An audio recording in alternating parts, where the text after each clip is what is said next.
all right, beautiful people. We are back with Florida Hoop Legends. And I don't know if you were sleeping under a rock or you weren't around in the early 2000s, but boy, we got one of the arguably the best shooter in Florida history. I'm gonna start a debate. I'm gonna say it's Teddy Dupay, but we got bro on the podcast. So we gonna go with bro on this. Look, shoot the lights out. I'm talking Klay Thomas before Klay Thompson. I'm talking about great Kathleen teams down in Lakeland. Man, Lakeland, you played for Lakeland Fire, AAU? Oh, that was before. Okay, cool. I remember. Wildcats. Well, oh yeah, that's right. We were talking to John Atkins, but Wildcats and Central Florida Select. There it is, man. We got the Florida Hoop legend, Mr. Rashad Anderson, on Florida Hoop Legends today. So appreciate you, fellas. Appreciate you, love you. Appreciate you coming on, man. I'm glad somebody finally came in and start giving guys their flowers here in Florida, man, because there's a ton of guys. I mean, it's so many guys, man. Like I just tell people in life, everything is situational. Right place, right time. Everything has to go in your favor for you to make the highest level of basketball, dog. Like it's damn near it's damn near impossible. Like, but the note of what I tell these kids is the dream for the stars to reach the stars. But if you miss the stars and you hit the moon, you won. Ooh, I like that. That's hard. You know what I mean? I'm still in that, bro. Right, you won. So like this thing is more so a game about life, not about just the basketball. Yeah. Before you jump in, Chris, I wanna piggyback off of that because go ahead. I tell people that all the time, even about me, man. I played at Edgewater, played on great teams, but I wasn't a star, bro. I always tell people I was the best 8th man in the country. For real. Here you go. For real. I knew my role, bro. I wasn't a star like you, bro. So when I got in the game, I know I'm supposed to play D, and coach said I need 3 threes this game, and that was my role. You know what I mean? Right. Life is long, bro. So I think me not being a star helped me in life because now I'm a sports agent and now I coach AAU. And a lot of guys that was on our team, and I love these boys, but now they look up to me. You know what I'm saying? Right. And they coming to me. So I always tell my young guys, man, life is long, bro. Like you may not be a star, you may be on the bench, but you may be a great businessman one day. So don't even look at it. Still compete, of course. Still compete. Yeah, it's a teacher of life for these kids, man. Like, to these parents, man, like, I don't know. I get a question all the time. How'd you get to UConn? How'd you, I said, man, look, man, I fell in love with the game, right? Yeah. My dad always had me around. My older brothers played. And I'm just like, look, I became so obsessed with it. That's how I became successful. My dad didn't have to drag me outside to go work out. He used to have to call, hey, man, your mama done cook. Come on in, man. Yeah, come on in. Yeah. I steal for another 30, 45. Hey, boy, God damn it, come in the house, boy. Mama, all right. Then he'll just, hey, man, give me the ball. Let's go. It's time to eat. Like, that type of obsession. These kids today just play on the video game all day. Nobody plays outside. Remember when we was little? Yep. You couldn't drive by a park, and the park would have full. One packed. Full. Yep. You ain't want to lose because then you was coming off. Yeah. Not only that. Yeah. Not only that, it's like I drive. Some days I'll be driving by. I'm like, all right, let me drive by the park. Empty. Nobody out there hooping. No, I'm like, bro, when I was 10, 11, 12 years old, I used to be out there begging to play, even though I was terrible at the time. Begging. Like I was horrible at basketball at 10 or 11 years old. I was slow-footed, knock-knee, fat, chubby, baby fat. You know what I'm saying? I'm still just trying to play. But the only difference, I tell my son, the only thing I got over you at 10, 11 years old is how hard I play. Yeah. We had that conversation with every that dog.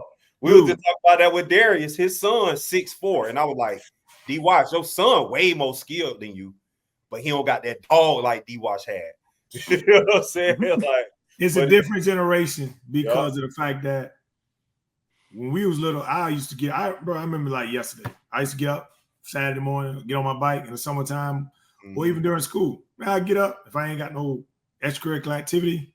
Man, I'm getting my bike after breakfast. I'm gone.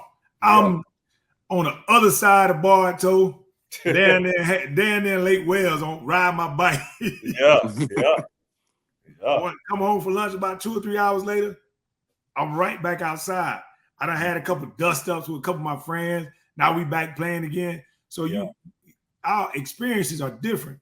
Way for these different. kids, for my son and his teammates, I have to manufacture adversity because, like, I don't think maybe one kid on the team been in a fight. Maybe one. Think about that. Wow. So you got to manufacture. I like that. I'm writing that down. Yeah, you have to manufacture adversity for them, you know. And I tell them all the time, this basketball is a teacher of life. Like, I don't know how good these kids gonna be. Yeah, son, you gifted. You can shoot the ball like me. Boy, I don't know how tall you gonna be. Hell, you might stop throwing. Even though you come up to my shoulder already as 11-year-old. I don't know. Yep.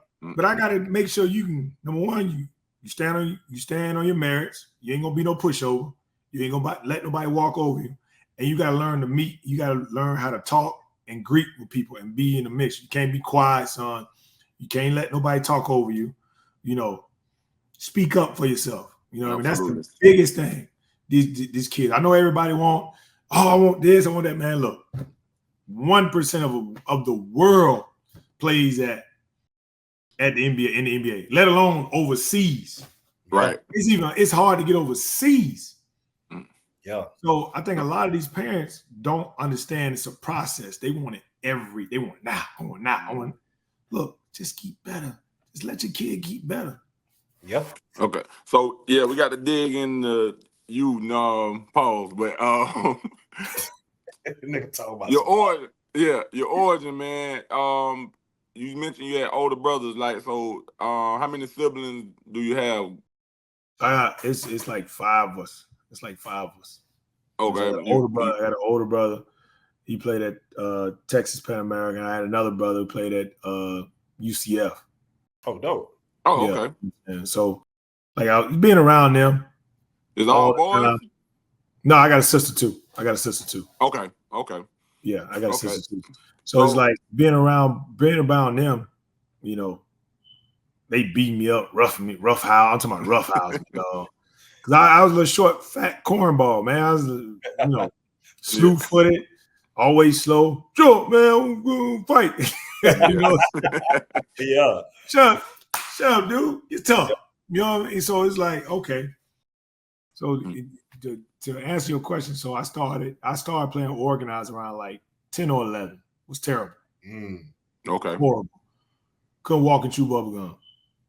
The second year, I made great strides when I was in 6th grade. 5th grade, I was terrible. 6th grade, I leapfrogged a bunch of kids because I started playing. I started losing weight. I started taking it serious. My first thing, I started in the post doing the Mikey drill. My dad was like, taught me basically how to drop step, layup. And I started growing a little bit, Then I was just like, okay, he's getting better. Then I got on the AAU team at 13. So we finished 3rd in the nation in Memphis and the AAU Nationals when I was in 8th grade. Yeah.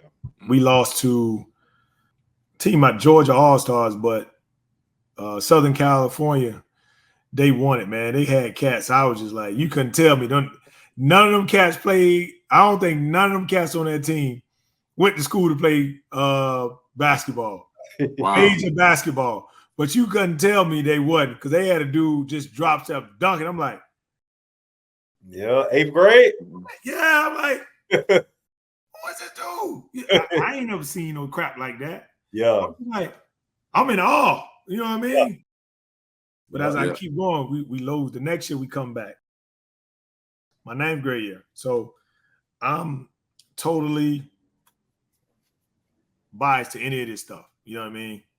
So Lee Bulls, we started playing them. Legendary team. So they beat us. This is I thought I had a decent freshman year. I think I averaged like 12, like 13. Did you play varsity as a freshman? Yeah, I started as a freshman. Oh, okay. So, at the time, I'm like probably 6 foot, 6'1", probably like 6 foot my freshman year. So, all right, cool. Tony about 6'2", 6'3" at the time too. They beat us in a tournament. And on the way back, I'm telling you this right now. You can ask my dad if you ever talked to him, Mr. Anderson. What was the turning point of Rashad Anderson and your son? So they beat us in a tournament, bro. And you know, I didn't. Tony Lawrence. That's number one freshman. They beat us, and on the way home, my dad was like, "Man, look, that's number one freshman in the country, son. That means out of all the kids in America, he's the best one. And if I had to start a team, I'll pick him." Boy, listen here. Daddy told you that. Hearing that from Pop. That shit still burn me to this damn day. Yeah, that's crazy. That shit burn me to this day, bro. Yeah. I was just like, okay, all right, bet. No, This was, I want to say February, like right after the state, we played in the tournament, they beat us. So from like that March, bro, all the way down, I grew like 5 inches, bro. This is crazy. I was already tall, but you know, it didn't really get it until my mom took me to the doctor. She's like, boy, you ain't that tall. So I had to take a physical. Took the physical, boom. 6'1", all right, cool. By the time my season started, I was 6'5", dog. Dang. Like legit. Like I used to, oh, you know how you in high school, I'm 6 foot. Man, you wasn't 6 foot. Boy, you was every bit of 6 foot. Yeah. By the time when I measured at the doctor's office right before school when I took my physical, because everybody was like, God damn, you done got shot up already. Yeah. You got to think, I'm a post player at the time. I'm working on my skills, but by that time, I can shoot, I can handle it, I can do everything. So by that time, I'm like, okay. So when we got back to rookie sensation camp, barbecue chicken. Yeah. Barbecue chicken. I'm just like, yo, I'm going at bruh head. I'm like, he didn't know it, but he had a bullseye on his back because of my dad. Yeah. So he set the tone for me, bro. If it wasn't, I can honestly say, bro, if it wasn't for Antonio Lawrence seeing what level that I needed to be at, I wouldn't accomplish none of this stuff. Because that was my driving force. Like he drove me to be better. Like watching him get a steal at half court and take it off, and I'm like, I gotta go work. I gotta work that much harder to get there. All right, say less. And then added on my dad telling me he'll pick him over me. Yeah. Like, dude, you don't know your rabbit ass mind. Right. Hey, he had to manufacture adversity for you. Exactly. And that's the same thing. And it just like, it became such that's all I wanted to do was get better, bro. And I was getting better at like such a rapid pace. But I didn't worry about rankings or this or that. The best thing my dad could have told me is like, son, just worry about getting better. Quick question though, Shad, because you joined Lakeland in the late 90s, Lakeland Kathleen in the late 90s. So y'all was coming off a run at that point. I believe they won state in like 97. 96 or 96 or 97. No, 97. Okay. So that means because you 02 class, so you came in 98. So you came in into established culture. Did you? And you say you started varsity in 9th grade. So when you joined them in 98, did you feel any pressure to win, like the carry the torch on what them boys built prior to you getting there? Great question. It was yes and no, because you know, as a freshman, you just want to go and establish yourself. You know, you just want to go in and establish yourself, work hard, and that was my biggest thing. Because Coach Jones had retired, and I was supposed to go to George Jenkins High School. Nobody know. A lot of people don't know that. For real? Yeah, I was supposed to. Okay, put it this way: George Jenkins like a mile down the street from me. Kathleen on the other side of town. Yep. Like, so I went to practice with them one day, and coach is like, "Yeah, I get on the wing, start pushing the ball. No, get in the post." What? Nah, I got on the wing. We playing ones. I went on the wing, ripped through, boom, boom, to the ball. Nah, I want you in the post. Huh? Hey, Pop, look here. Hey, see if we can because they denied me my transfer the first time because my dad was in the military. So they when they requested me to go to Kathleen, they denied me because they was like, well, there's no classes that we need to take. that you had to take a different class that George Jenkins don't offer. So my dad was like, he tried wood shop. They had wood shop at George Jenkins. So it came down, ROTC. They got Army. Kathleen had Air Force. So I was able to get in. And then the coach called me. I'll never forget. He's like, yeah, Mr. Anderson, and, you know, my dad old school. You know, he old school. Hey, son, look here, son. Check your talk. You know, one of them yeah. Like you get his timing wrong, he'll jack you up. Yeah. So, you know, he met with both coaches, Coach Schick. Shout out to Coach Schick and Coach Taylor. Coach Taylor was a coach when Coach Schick coached me for my first 2 years. But Coach Taylor coached me my last 2 years. But they went out and met Coach. Hey, Coach Meyer, you know, what do you think of my son? You know, how you gonna help him? How you gonna, you know, make sure he on his lesson? Because this boy tell me every damn thing. Well, we check on him about every 6 weeks. You know, they got to wear suit and like game day. You know, He went to go holler at Coach Schick. Coach Schick was like, "No, Mr. Anderson, we have study hall. We have a weekly progress report. I make sure he taking his core classes. I'm making sure he getting the SAT prep. I give you, Mr. Anderson, shit, if you gonna let him come here, shit, I give you a progress report every week." Right. No, that's hard. Okay. Right.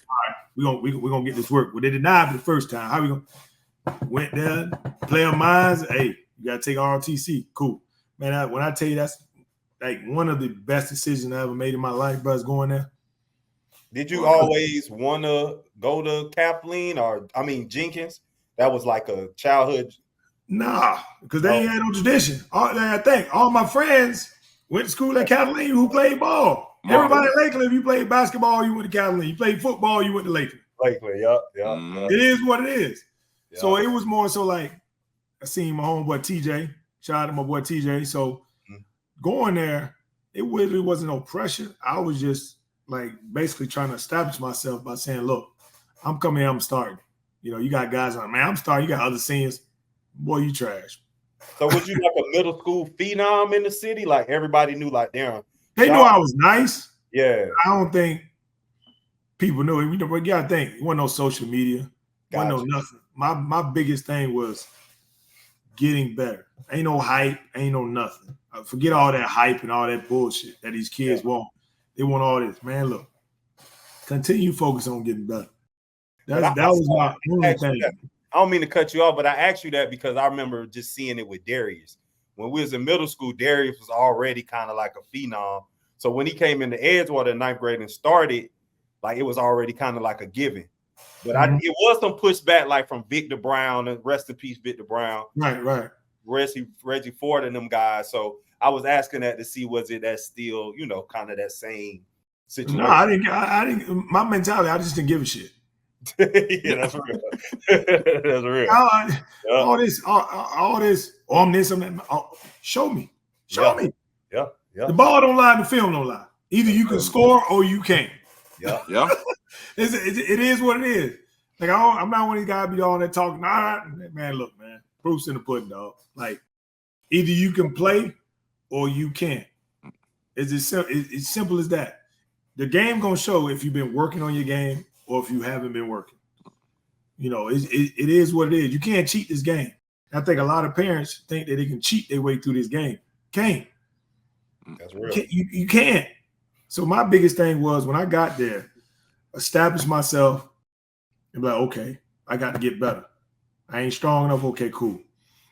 But the turning point, I had a great freshman year. We lost in the 3rd round of the playoffs to Haines City. And then I came playing Antonio that year. And Pops told me he was the best freshman. Went to rookie sensation camp that following sophomore year. Crushed it. Then the first game of the season, we playing against Lake Region. They got Shadrick Phillips. They got Derek Stribbin. They had a couple other guys. They had Tennessee. They had North Carolina, University of Tennessee. They had Auburn. They had Florida. They had I know State. They had Mississippi State. They had Kentucky. All of the games. Now, it's the first game of the season. It's standing room only in Kathleen. You know, I'm a sophomore. Ain't nobody looking for me. Ain't nobody checking for me. Bruh, we whooped them. Bro, I had 36, 8, and 5. 36, 8, and 5. That's hard. First game of the season. And I was sold out. Yeah, I was 8 for 10. I was 8 for 10 from 3. Oh my God. And you talking about frying? Yeah. So your sophomore year, you would say that was your welcome to the party moment. Yeah. Because it wasn't no secret no more. It wasn't it wasn't like no, but damn, shot eye. It's like, oh nah. This motherfucker been putting in some serious work. Yeah. Like you can tell, because I tell these kids all the time. So during my high school years, bro, even as a sophomore, because my dad used to come from work, we had block scheduling, so our practice started like 2:00 right after school. Oh wow! You know what I'm saying? So in the beginning of the season, they put us all in basketball. So we took like eight core classes per year, but one of the classes would be basketball. So we'd be in basketball at fourth period. Yeah. We started practicing in fourth period once the season started. It'll just be us in there, right? Mm-hmm. So we practiced 2 hours. Then JV started practicing. Well, JV will still be practicing. I'll be in there shooting. This is during the season, waiting on my pop to come pick me up. Hey, Dad, I'm gonna be a going coach phone. One of those cell phones going. Pop, hey, come get me. I'm gonna be just still training. You have to come in. All right.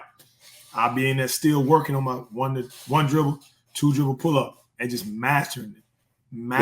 Was that voluntarily that you just said, I want to do this until Pops come get me, or did somebody say, well, Shard, man, you should every day after practice you should put up such and such? Did somebody tell you to do that, or that was something you just put on yourself? Self-motivation, dog. Wow. Like, self-motivation, man. Wow. My dad didn't need to tell me that. Hell, I wanted it, bro. Especially after I seen what I did against guys who were at that level. And I'm like, hold on. These are juniors and seniors. Yeah. Hold on. I just put up that against them, against these schools. Oh no, baby. I got to take it up another level to see where this thing going. You know what I'm saying? Because I say every time we talk to somebody, especially a legend such as yourself, I always bring up my moments for y'all. And like I said, I can't think of a bigger moment, because me personally, when I think about Rashad Anderson, I got to go to one of the top Lakeland games in the history in 01. And it was probably Rickers game. I already know again. You talk about the Rickers. It's probably a top 5 game. And when you talk about thick, Lakeland, Vince Rickers, 2001. Listen, you notice after that game, after that season, they changed the way the stands were. Yeah, they didn't let people come all the way down to the floor. Yeah, like that was the they didn't allow field. people to go all the way down to the floor because of that game, dog. Yeah, hey, I ain't know that. I ain't know that. Man, they changed it after that. I told Chip Neely the other day, I said, man, we got an interview with Rashad. I said, I'm actually going to look up how many people was at that game, and the thing said over 6,500. So they didn't even put a number on it. They just said over 6,500. I got a picture at my parents' house of me picking strip at half court and dunking it, and holding the rim with the backdrop, but they got none but the fans in the back, like behind the basket. So I'm holding up my legs. I'm like, oh my God. Dude, we need to see that. I got you. Shard, I rarely give somebody GOAT title, even if it's in a region, if they didn't win. But I always say the 2001 Rickers team to me is the best team ever out of Tallahassee, because they was legit 10 deep. That ain't hard to see, bro. Tallahassee ain't really got nah, bro. Trust me. Rashad played them. Rickers, when Darius Stribling transferred from Polk County up to Tallahassee, bro, they got a top. He from Polk? Yeah. Oh yeah. You just said y'all played him in the 10th grade. Yeah, Strip transfer. That's why I thought Rickers already was a different Strip because I'm like I remember him at Rickers. So no, same way. He was with listen. Yeah, Strip from Lake Region the year before. Got you. When you got to think they had a 6'9". He transferred from Lake Region up there. Got you. I thought you were talking about a different one because I'm like, nah, Derek Stribbling. Got you. Okay. All bro, them boys were legit. And you got to think they had got the 2 transfers from FAMU High. They took Chris Daniels and his brother Darren Moreland from FAMU High. They went to Rickers. Them boys were legit. Where did Chip go to school? Chip went to Shaw University. Okay. Yeah, okay. Chip went to Shaw University. Right? But yeah, I would say, bro, they was in good control, bro, until Rashad Anderson took over. It was on a matter of time. Bullshit boxing 1. Bullshit triangling 2. I come off every pick. Them niggas got 2 people on me. Like, coach talking shit. Don't let them catch the ball. Don't let. I said, coach, they ain't gonna last the whole game. You know they gonna slip up. I ran by. I said, I'm gonna get going. I said, cool. They had like 6 points in the first half. All right, cool. Second half, game over. Night. Yep. Yeah, hey, bro, the third night. Hey, it was so crazy because my high school coach left the game at halftime. He found out Rashad went crazy in the third quarter. Talking about, man, the level classic. Bro, I was there too. I remember that. 76, 74. Listen, and that you know that game was crazy. But my funnest game I've ever played in high school. Was goddamn the game before state when we played St. Pete Lakewood. Ooh. Yeah, Lakewood used to have a squad. Have you ever played in their gym? No, I ain't never been to their gym. I just always saw them in tournaments. No. That was the Morrison brothers, right? Marcus Morrison, my guy, Marcus Morrison. And Sean. He had the little left-hand guard. I forgot his name, but he a left hand. He can go. Listen. My boy Keys, right? Listen. He coming on the goal. They doing it. We got a turnover. And dog, listen to me. I never seen a human jump this high on a lob, dog. Oh my God. Bruh. He picked his pocket and Key was just running. He jumped. Man, it looked like when he jumped, he hit Marcus, hit him, and he just went a whole. I said, ooh, we in some trouble. You say, hey, I see the bottom of this foot, dog. Yeah. Wow. Bro. I said, bro, they had to stop the game, bro. People's all on the floor. People were selling out. You know how Kansas St. Pete? Yeah, I was just about to say that. St. Pete got a hood, too. Bro, same thing. They had us down 18 in the first half. We came back. I think I had 11. I ended up with like 34. Jeez. Dang. Well, they went to they was dumb. They was playing like a triangle and 2. Yeah. So every time I catch the ball, they double. Every time, like I come off a pick and roll, they trying to get the ball out of my hands. Because I mean, nobody else in our team was a knockdown shooter where I can skip the ball and knock it down. Yeah. You know what I'm saying? So it was just like, okay, shoot. They went to a 1-3-1. Yeah, oh my God. By the way. Oh. Yeah. Why? Like why? Any shooter why? Love that. Yeah. Bro. My G. Soon as they put Jay Force on the other side, you put Chris Capco on the other side, then they put TJ in the middle, and they put C Rich on the other side. Man, they fast pass, get it to TJ zip it. Yeah, and this at Lakeland. No, this is at St. Pete. Once I done hit 2 or 3 in a row, all right, so it was just like that basket got so damn big, bro. It was just like, bro, ain't nothing you can do. Like, I'm on 5 now. Yeah, man. And we ended up coming back. I think we beat them by like 5. And I had to get escorted out of there. I'm telling you, bro, every time your name comes up in 850, everybody goes back to that Rickers game, bro. Because I want to say that was the only game they lost in the state of Florida that year. I thought they was undefeated until us. They were like 30-something and 2. I think they played in they lost to a prep school up north. They lost in some tournaments. I don't think nobody in Florida beat them. They beat the hell out of everybody in Tallahassee. And that year, Tallahassee was loaded. Godby had Dante Guinea, and Brian Harrison was at Leon. I'm talking about BH was the only one that came close to beating them in Tallahassee. But who's that? Brian Harrison.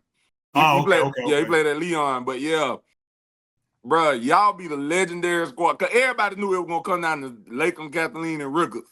And a lot of people were pissed y'all had to play it. Because I believe Hallandale was who y'all beat in the finals. Oh, that was a championship game. That was a championship game. Yeah, everybody knew that. That was a championship game. But that's why I say, bro, you 5A. It was 5A at that time. We was 4A, I think. 4A. Okay, got you. Yep. That was back in the day when Tallahassee, the best team out of Tallahassee always had to run through the best team out of Duval to get the state.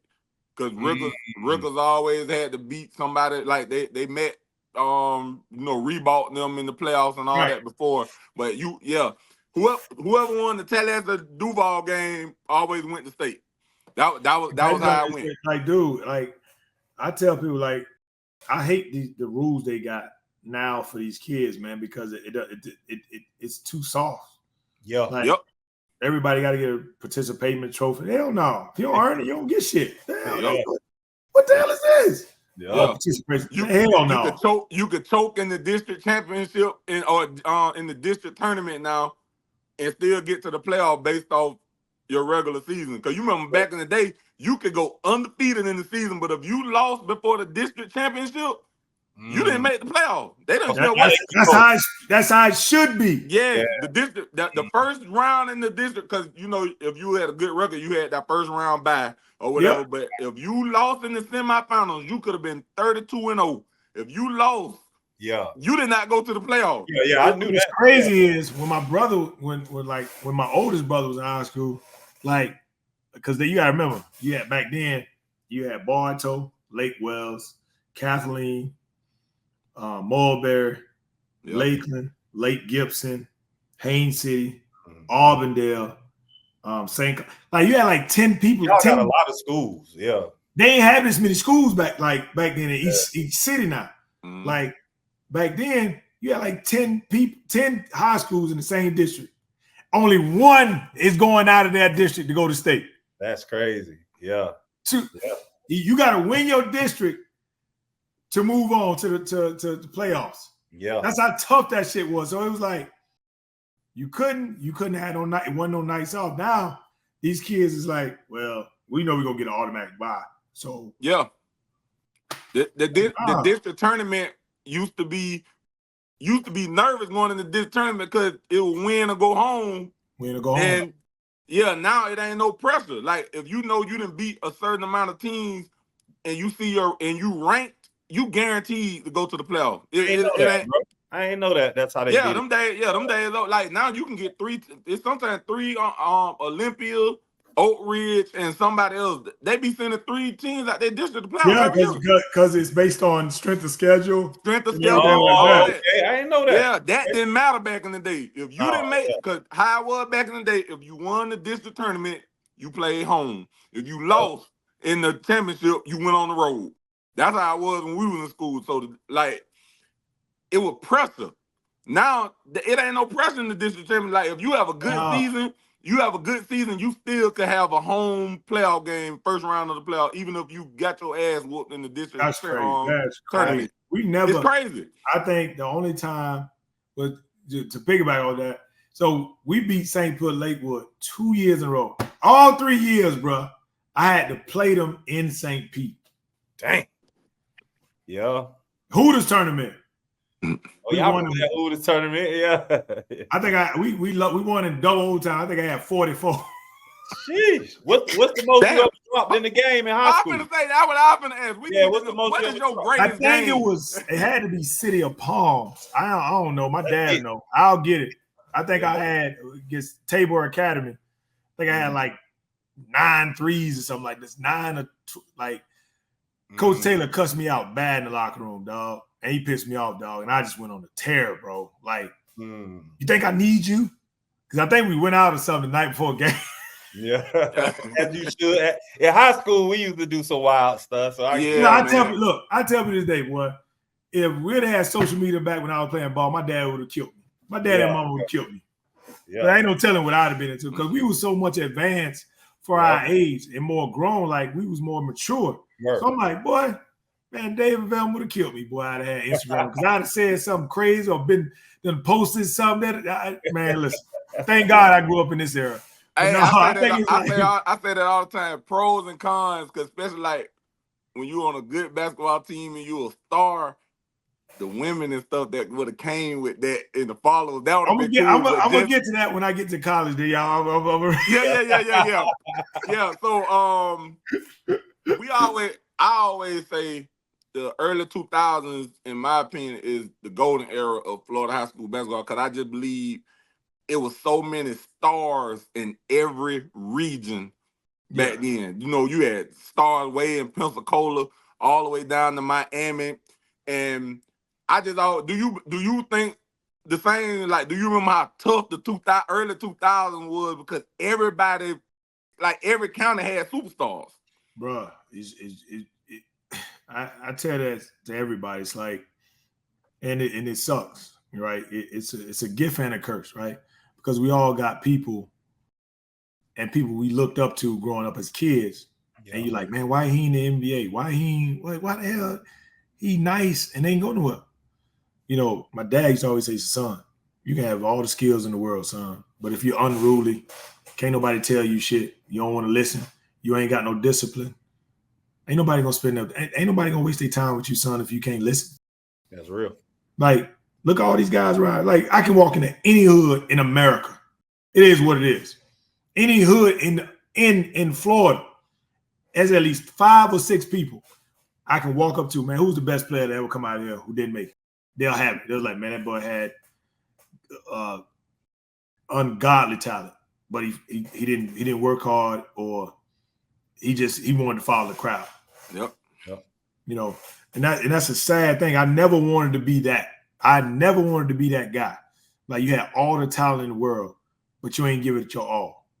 And going to Simpson Park, going to Kelly Rec, and watching all these local legends, and it's like, then once you start playing against them as you get older, you're like, damn, they pulling you to the side, and they telling you, hey man, you nice, you know, stick with the plan.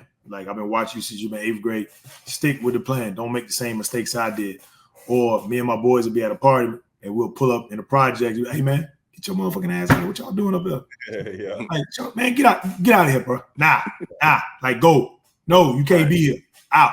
Like, I think that's what's missing with a lot of these kids right now, bro. Yeah. They friends with them instead of being mentors to them. You know what I'm saying? Like, I'm listening to some of these. Like, how many times have you been somewhere and you've seen these kids cursing and doing stuff right in front of you like it ain't nothing? You ain't nobody. Yeah. I saw it this weekend in Orlando, being at the Nationals or whatever. Like, these kids don't got no damn. Yeah. It's crazy, bro. So I know I had already told you, but I want to put this on record, you know, from a legend giving another legend flowers, and Wig can testify to this. So we talked to John Atkins last week, and John, we asked him who was probably his most underrated player that ever suited up for the Wildcats. And he said, even though you was top 50 in the country, he said, I believe Rashad Anderson should have been a McDonald's All-American. And I believe, he said you were arguably the best player to ever put on a Wildcats uniform. Oh, that's love, man. That was crazy love, bro. Yeah, I didn't have no. Go ahead. What'd you say, bro? I said he showed you so much love, bro. Like, I didn't have. See, back then, I didn't have no machine behind me. Yeah. Mm-hmm. You know, not that I cared or wanted. My thing for me was when I went to Nike camp after my junior year, we won the national championship. We playing our first tournament was in Philly, and then I played against Lenny Cook and Rumble in the Bronx. I didn't know who Lenny Cook was. I heard of him, but that don't mean shit to me. Yeah. I'm never one of those guys like, oh, that's such and such. Motherfucker, you got to show me. Yeah. That's not Florida in you there now.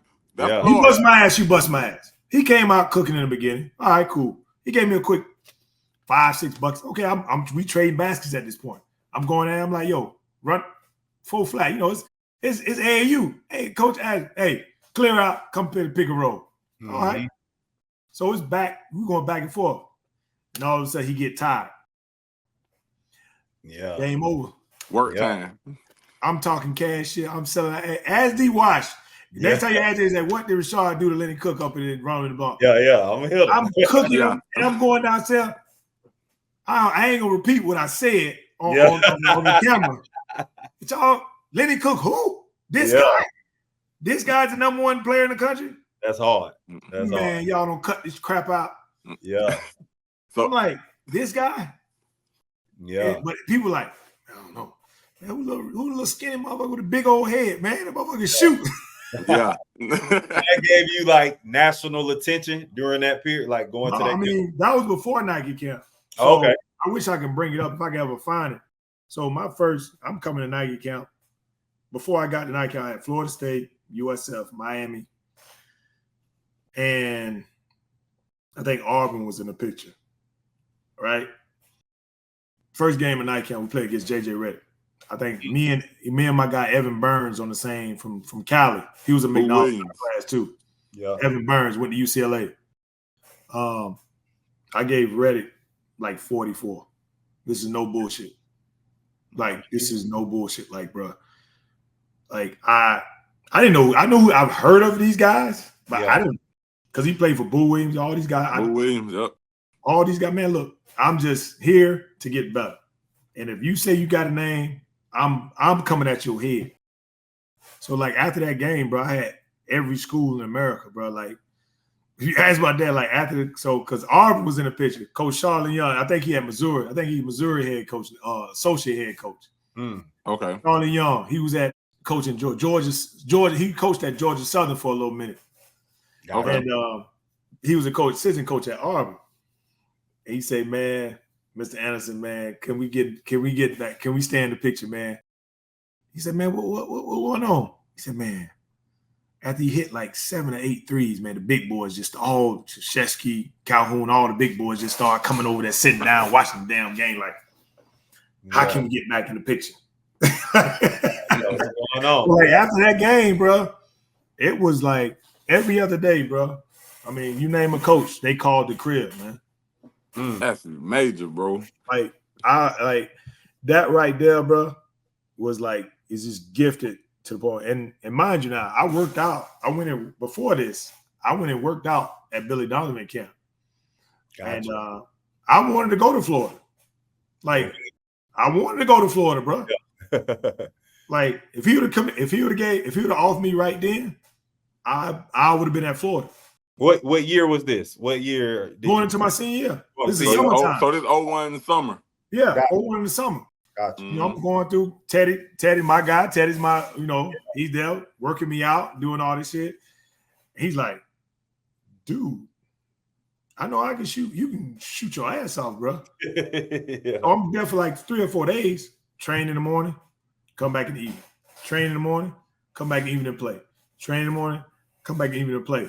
And I'm just like, my dad is more so, this how y'all work out every day? Yeah. And I'm shooting. I'm telling my bro, I'm dead tired. I'm just.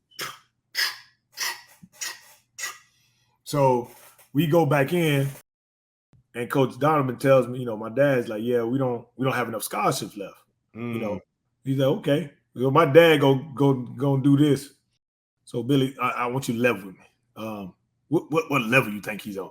I gave Pop the Tupac and Juice look. What level am I on? Yeah. He said, no, Mr. Anderson. He can go Power 5, Michigan, Florida State. He can play anywhere in America. Anywhere in America. He's that good. Okay. After that game, Billy called my dad and was like, hey, can we get back in the pitch? Wow. Oh, man. No. That time was too late. I was just like, man, like. And then I played against the guy you took against me, Barbecue Chicken. Yeah, who was it? Matt Walsh and I think Rashid Kaleem or something like that from Jersey. I don't even remember. Yeah, I'm a Gator fan. I don't even remember them boys. Yeah, so I'm just like. So this after Mike Miller and all. Yeah, This after Mike Miller them 98. They 99 and 2000. I think he went. Yeah, I think Mike Miller left in 2000. Yeah, UD, Ladarius, Mike Miller, and Teddy all the same class. Right. They 98. They were like they called them like the Fab Four or something when they all signed. Because they actually started the trend of Florida getting elite basketball players. Like Florida wasn't on the map before them. If Coach Donovan would have like, all right, Sean, I'd have been at Florida, bro. I'd have been at Florida. You grew up a Gator fan? No, I grew up like a Georgetown fan. Okay. Oh yeah. Oh, okay. I grew up Georgetown, but when they all looked around, like really, when I started taking, because like I said, man, when you playing, shit started happening so fast, bro. You get in schools you never believed that would ever recruit you. You know, my mama still got bags and duffel bags left. I'm like, Mom, you don't burn this crap? No, boy. I'm gonna save for the so you can look at it, give him some motivation. That's mama baby.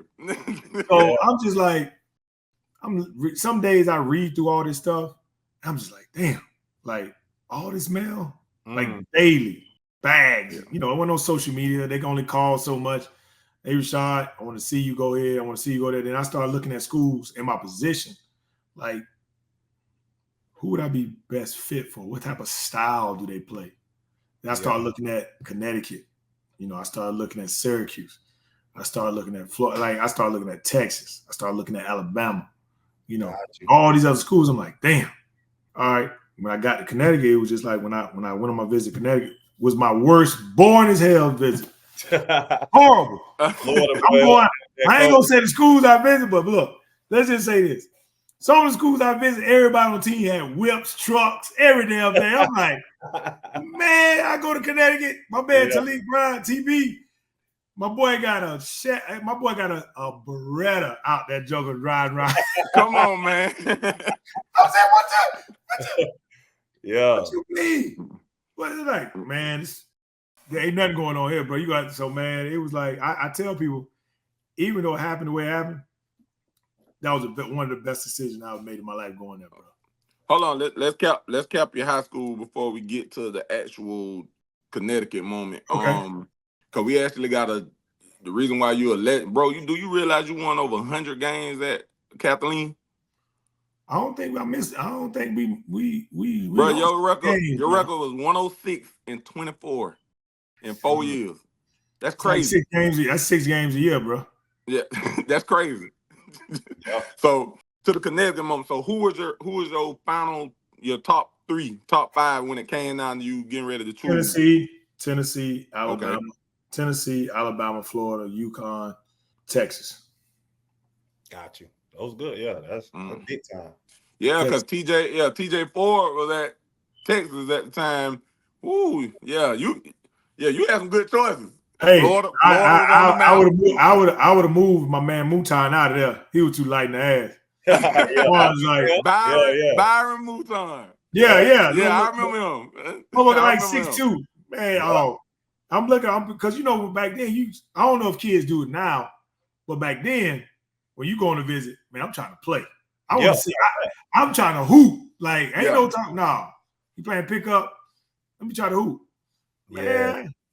But TJ, he gonna talk about, I got young fella. Young fella. Because I'm telling them, like, yo, bro, what is it like? They took me on 8th Street, all this. They took me on the field. Like, I give a warm welcome, Texas, Rashad Anderson. They got my jersey up there. I'm like, I'm spooked. I'm looking at all these damn fans inside that stadium. I'm like, oh, this love here, boy. Lord. Yeah, Austin vibe. Yeah, so our next question. UConn a born visit, Texas a lit visit, and they're good at Tennessee, the time. Same thing. Amazing. So why UConn? Just a style of play, dog. Yeah, you did mention that. Style of play, and like Calhoun is a good recruiter, man. And he gonna push you. Like, for example, he gonna tell you shit that you ain't gonna believe. Like, I would never say what he'll say on camera, but you be like, really? Yeah. But it never bothered me because my dad was hard on me more than anybody. Mm. Like, my dad trained me from the time I was, just being on my case about the mental aspect of the game. Because everybody knows if you ain't got the mental aspect, the mind, the body follows the mind, right? Mm-hmm. So if you feeling doubt or anything like that, it's gonna be an issue for you. Yeah. Or if you're not working your hardest or pushing. Prime example. Before I start on the word, prime example. My junior year, the year I got hurt, we was all chilling in the room. Coach called after a game, whatever. I think I had at the time my first 7, 8, 9, 10 games of the season. I started out cooking. I'm averaging like 24, 23, 24.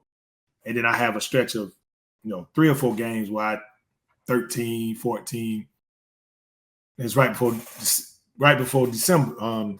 School let out. So he called me in his office. Hey, Rashad. Rashad, this is how you talk. Rashad, hey, coming off. Hey, close the door. What's up? Right now, coach. Been going to class? I'm like, yeah, somewhat.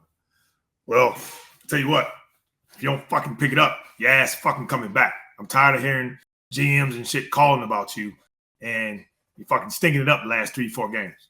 So if you don't want to fucking be here another year, get your shit together. I'm like, that's real though. You need that. Like, all right, coach, cool. I got you. I went on another tear, went about 25. Like, so when I tell people some of this stuff, like, people be like, really? Like, coach, you was nice. I'm like, dude, what? Yeah. So you one of the few got huge moments in Lakeland and on the big stage in the national championship. Like, people don't understand how hard it is final, the national championship, bro, let alone. Yeah. So let's start my freshman year. Yes. I maybe started 8 games, but I was 4th on the team in scoring at like 9 points a game. Because you gotta remember, though, like, hey, at Connecticut, bro, each year you may start out hot, but then your numbers gonna drop because you got so many good players, bro. It just y'all team was loaded. Whole team can hoop. Like, so if you go through and look at all this, bro, you'll see 15, 14, 13, 15, 15, 7. Like, you got guys who can hoop, bro. It just ain't enough ball to go around, enough minutes. Yep. So freshman year, I ended up averaging 9. We lost ironically, freshman year, guess who we lose to? Texas. Oh, yeah. I know you second guessed yourself. I know you did. You better believe it. I'm like, damn, I know you did. Dude, there was nobody at my position. There was nobody at my position, right? So I'm like, damn, I'm here. I'm up at UConn. I'm splitting minutes with Denham Brown at the time. I'm splitting minutes with him. And I'm like, man, I seen the dude that went there and was playing. This motherfucker averaging 9 points. He's playing 35 minutes a game. I'm like, oh my God. I know, bro. Like, that should have been me. So I'm thinking in my mind, like, oh my God, did I make the right decision? Then he playing these mind games with you. Coach plays mind games with you. I'm like, I'm crushing this dude in practice. Why the hell I ain't playing? Okay. You trying to test me. I'm going to make it to a point where I'm going to make it so obvious you have to play me. Can't deny you. I say, use it like practice. I said, okay, you trying to test me. Yeah. You're trying to test me to see if I'm going to break. I'm not going to break like these other guys. Okay. It's all right. Playing, cool. We in there. Every day in practice, I'm making it just a statement. Before practice, I'm in there. After practice, I'm staying. After lift, I'm coming back to gym at night. So I'm playing. So it got to a point where he was like, God damn, we losing to UMass. We was down about, I think, 25 at halftime. I maybe played 20 minutes that game at 24. Damn. After that, I was in the rotation full time after that until I start. So it's like, And this is sophomore year. This is freshman year. Freshman year. Okay, gotcha. So we lose to Texas, come back. We come back after my freshman year. So after the freshman year, I stayed the first summer session. I go down to IMG. I'm training with them. And then I befriend, who's young fella? My old head, shout out to Al, T. Lou, C. Billups. What's my other cat name? Everybody who played for Philly back in the day. Went to St. Louis. Oh, Larry Hughes. Larry Hughes, yeah, man. So I was there for like 2 weeks. You know what I'm saying? That shit was expensive as hell back then. It is now. And I got it paid for. Don't worry about it. I got it paid for back then. Yeah. Statute of limitations over. So back then, I got paid. So NIL before NIL. And then I was dapping guys up. Like, hey man, I appreciate it. He's like, where you going? So man, shit, I gotta go home, man. I can't, my mom and them can't give them all this bread. It's like, you want to stay the whole summer? I'm like, if I can, you can. Don't worry about it, young fella. I got you. Wow. Al Harris was like, I got you. See, Billy, they you got to think these cats are multi-millionaires, dog. Yeah. They own 30 million, 18, 25, 4, like they, $8 grand a month ain't no money to them. You know what I'm saying? That ain't nothing. So they just like, hey, Tony, I think his name was Tony at the time. Tony Brazard, I guess he out in Vegas now. Gotcha. Mike, whatever his name was. Well, he was running the program. He was like, okay, he good. So I stayed there the whole summer. So from like June, I ain't leave that till like August, dog. Till it's time to go back to school. Damn. It worked. Yeah. So I was, like that young fella, hey man, look, drop me off. You want to take the whip? They can take the whip. I take the reins, be all in polk cow, all in. I'm trying to tell you. Look, I used to be all in Lakeland. I'm talking about everywhere, Washington Park, everywhere. You know what I'm saying? Once it get dark, hey, all right, I'm going to mom's house. Side of town. So I wash their cars, clean their cars, make sure it's nice, fresh. And then when they say, hey, young fella, pick me up at this time, I make sure I'm there early, pick them up, all right, go back, and we just train. And they gave me so much knowledge, bro, of the game. Dope. Yeah, of the game, bro. Dope. And it's just like rolled into my sophomore year. We still going back and forth with minutes. And then I want to say around like, I really hit my stride around like January, February, where it was just games, you haven't played 20 minutes, you're having 22. 20 minutes, you're having 26. You playing 20 minutes, you having 18, like off the bench. I'm doing this off the bench. Damn. I'm third leading. I'm the third leading scorer on the team off the bench and playing less than all the starters. Who was leading y'all at this time? Ben Gordon? It was Mac was averaging Mac 16. Okafor. Mac was averaging 16, Ben was averaging 15, and I was averaging 12 or 13. And all y'all came in at the same time? No, they a year older than me. Oh, okay, got you. Yeah, a year older than me. So quick, go ahead. Quick question, man, because I'm a big fan of skill. How was Ben Gordon like seeing him in practice, bro? Because he could do everything. Same shit. Like I tell people, same shit. When we in practice, you say same shit he was doing with the Bulls. The same shit I was doing against him in practice. Same shit. Like it'll be fights. Like even if I call Ben today, he'll tell you, he got that New York swag. Yeah. Yo, son, I'm gonna do you something. Like, man, what up, nigga? Cut him off. I saw him play high school at Mount Vernon once. I'm like, man, this is so we used to have battles in practice, bro. That's crazy. Battles to the point where we was about to kill each other in practice. Yeah. Because who was the best shooter though? Huh? Who was the best shooter? Who's the all-time leader in UConn history? Talk your talk. Oh, okay. And that's if I don't miss them 10 games or 12 games my junior year, I would have broke it sooner. I would have broken my junior year and going away. Yeah, the record probably untouchable then. Oh, yeah. It's going to be there in a little minute. It's going to be there. Come on now. It's going to be there in a little minute. But, like, we used to practice every day until morning, night. Like, me and him would play one-on-one all day. After practice, we playing one-on-one. Playing one-on-one. So, like, as I'm hitting my stride, I say they insert me in the lineup. I want to say around February 2nd or 3rd. Okay. We went like 5 straight. Coach put Denham back in. We lose to Syracuse, and we go into the Big East tournament. He put me back in when you lose another game. So we win another 10 straight games with me in the starting lineup. So mind you now, it's getting real, but you don't understand it. You know what I'm saying? You seeing all the stuff. It's starting to come together. The bigger the stage, the higher the consequences, the more adversity got hit. Who's ready for the big moment? You understand what I'm saying? So it's just like, okay, we're in the first game of the Big East. I think I have 18, Ben have 22. Second game, I think Ben have 25. I have 19. Third game, the final game, did we play 3? Yeah, because we had an automatic bye. Madison Square Garden, championship. Ben have 30, I have 20 something. So it's just like whatever it may be. Same thing goes to the NCAA tournament. First game against Vermont. I think I had like 26. like 8. I had like 8, 7 for. I was like 7 for 9 from 3 or something crazy. Yeah. You know what I'm saying? Like, that's unheard of too, because you were shooting 9 threes back then when that wasn't really common. No. You know what I mean? Because now they can shoot 9, 13 threes in the game. You know what I'm saying? We gonna get to it because I'm a kid.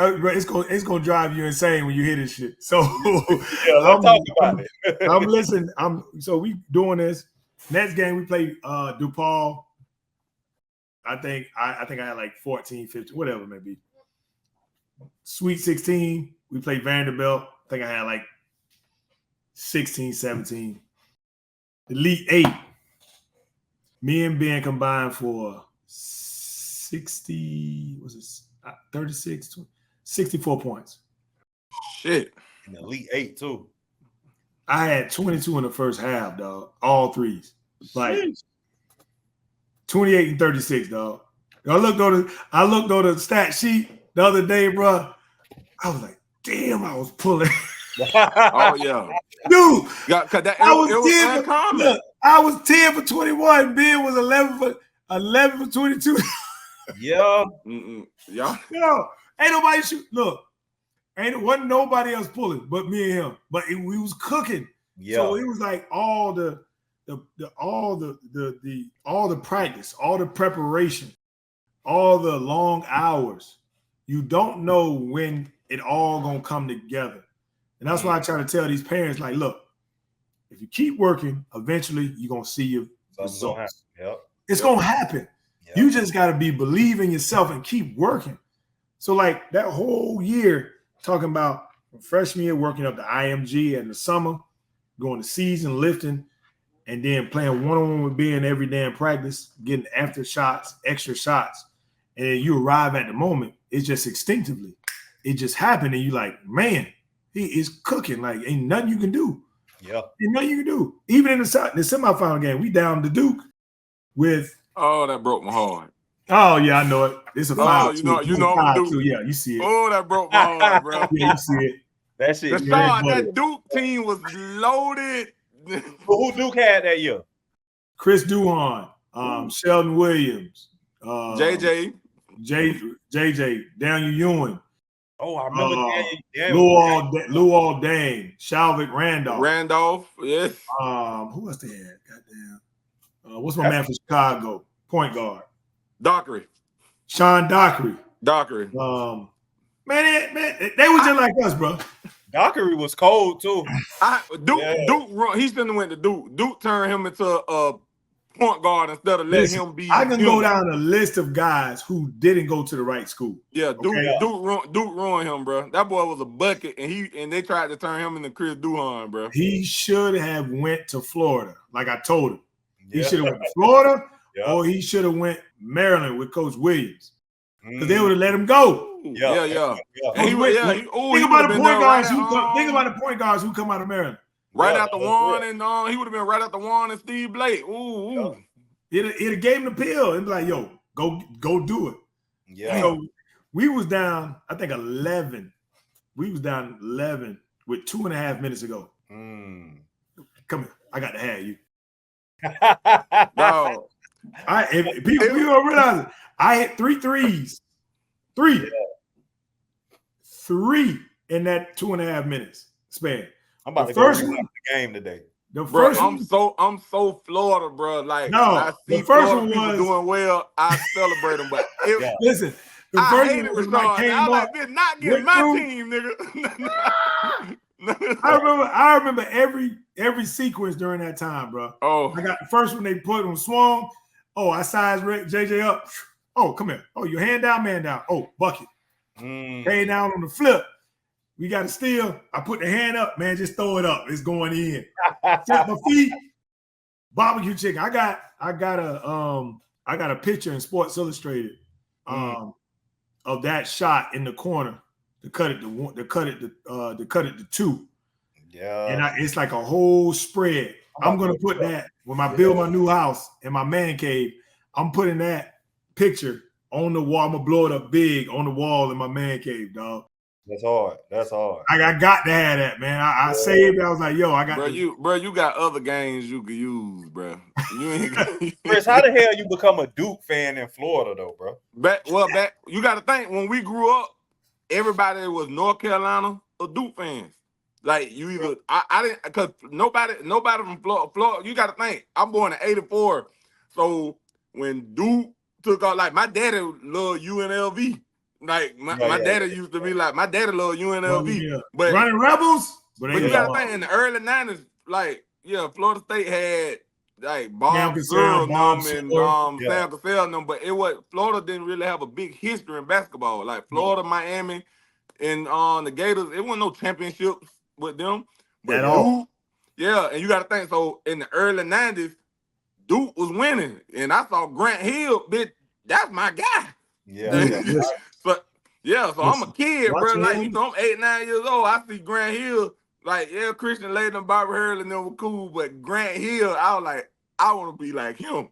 Listen, no, Grant Hill, to me, man, he was so, man, his injuries, bro, robbed him and Mac of being something special, dog, down in Orlando. But imagine, did you hear the story that Doc Rivers said no to Tim Duncan? I heard that.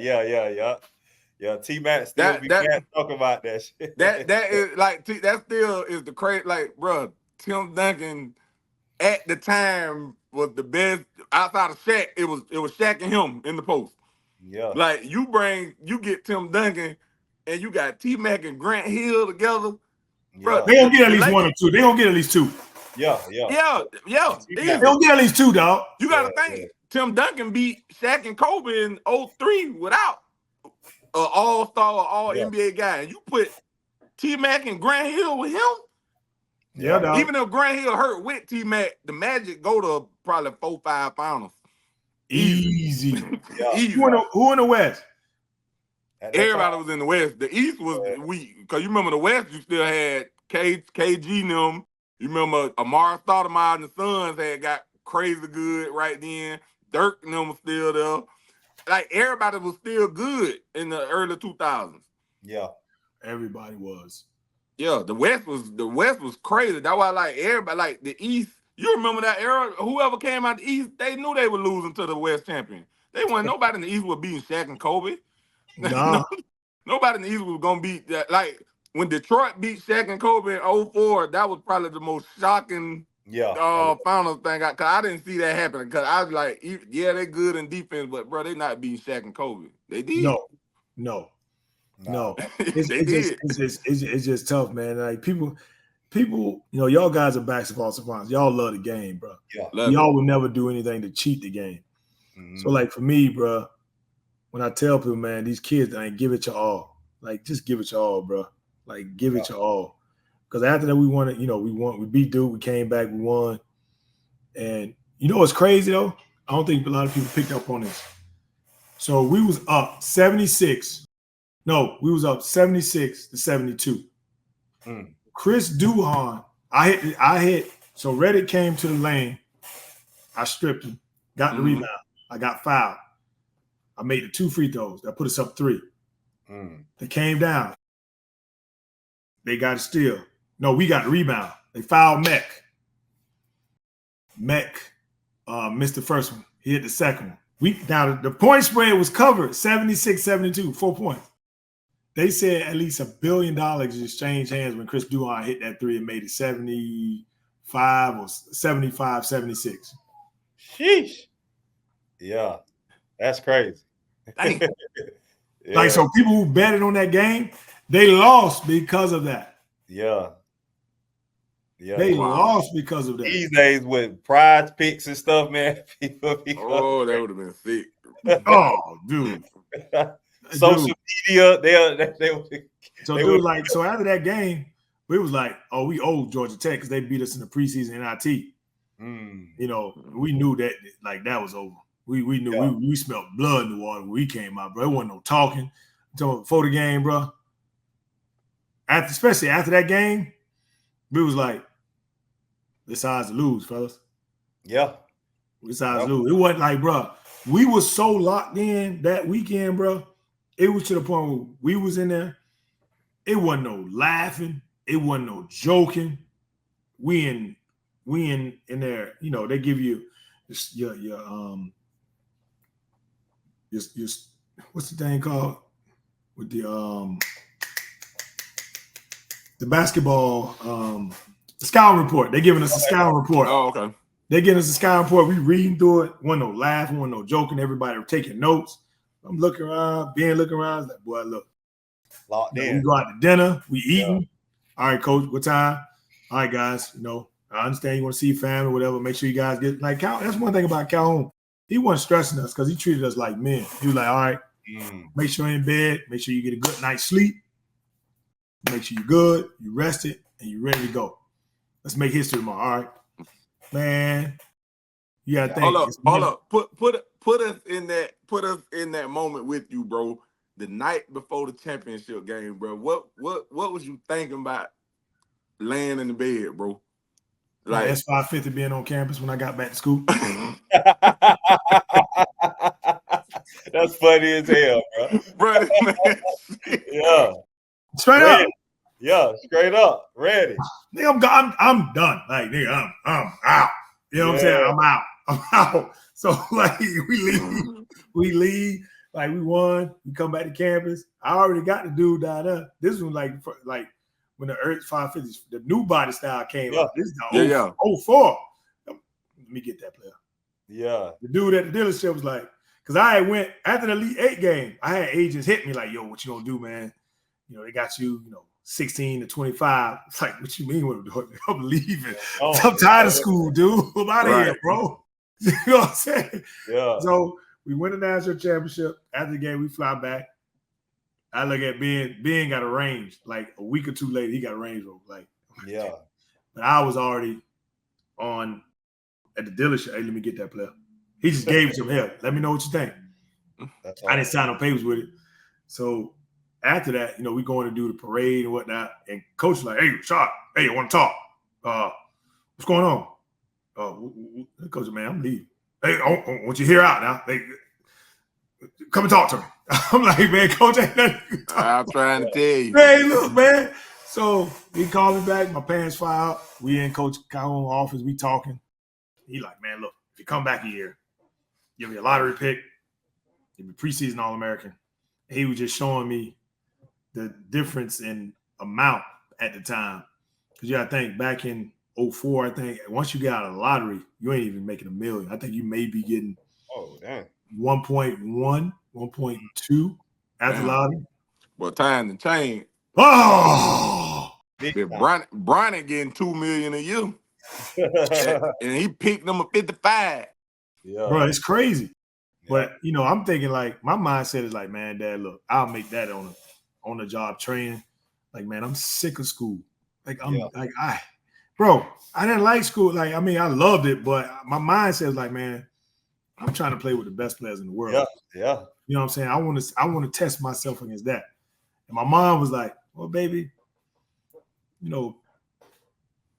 8 more months ain't gonna hurt, because they already knew. Like, I know once you declare, you were drawn from school, so it ain't like you're gonna be on campus. So from August, September, October, November. So it's September, October, November, December, January, February, March, April. So about 8 months, baby. I mean, how much is it gonna hurt? I said, Mom. So he did. I'm like, Mom, I'm tired of this shit. I'm tired of school, man. I'm ready to go. I'm ready to go. Out of there. Well, I'm just like, yo, y'all not hearing me. Just like, man, just this thing. I was like, all right, cool. So I come back. I decided to come back. Charlie come back. I forgot about it. Yeah, Charlie came back. Charlie Villanueva. Right. So it's like, damn. Next year, preseason #1 again. Starting 5. You got Marcus Williams, Denham Brown, me, Josh Boone, and Charlie. Josh Boone. That's a name you heard in a minute. We about to run it back, dog. Just put it there. Yeah. We about to run it back. If I don't get hurt, we run it back. So, like, I never forget, bro. That February of my junior year, I was playing Syracuse. And I just woke up that morning. That morning, shoot around, woke up. I had shivers, I had shakes a little bit, but I took some, got my temperature down. I remember my right groin just hurting, like aching. I move it, and it's like, damn, I feel like something between it. So I ain't think, I was like, man, hell. When I got back to the dorm room that next morning, bro. Let me see if I can find something similar to this. I had this times 3, the size of a soda can on my groin. Damn. My temperature was 10. When I walked into the emergency room, my temperature was 106.2. Yeah, that's almost emergency status. Yeah, like, it is. It is. 106. Yeah, you're right. Yeah, when I got home, when we got back from Syracuse that night, bruh, my apartment, my residence is, that's my home girl to this day, man. I'll always be grateful for her. Like, I dropped my bags, bro, and passed out on my bed, bro. The door's open, my bag door all the way open. She came and pushed me, bro, and I was soaking wet. And she was like, Rashad. I'm like, yo, call my mom. They called my mom, and thank God but like I said, God working mysterious ways, bro, because she was a nurse. She was going to school to be a nurse. Oh, that's dope. And my mom's a nurse. My mom was a nurse for 40 years too. She retired. So she called my mom, was like, hey, Miss Anderson, I don't know what's wrong with Rashad. I just took his temperature. It's like 106. Put his ass in the tub. So she went and knocked on the door. She went and knocked on my homeboy door who played in the NFL. And he helped me put in the tub. So they put me in the tub, bro. Ran the water, put me in freezing water, bro. Freezing water to get my temperature down. You know what I'm saying? Because it was a big old snowstorm. It was cold. My temperature got down. She gave me, I want to say about 6 Advil or Tylenol to get my temperature down. It dropped. Next morning, by like 8, 9 o'clock, I said, man, take me to the emergency room right now. Because the train at the time was like, hey, we're going to wait. We're going to take you, about 2. And 2 of them be dead. Yeah, that's crazy. It take me 9, man.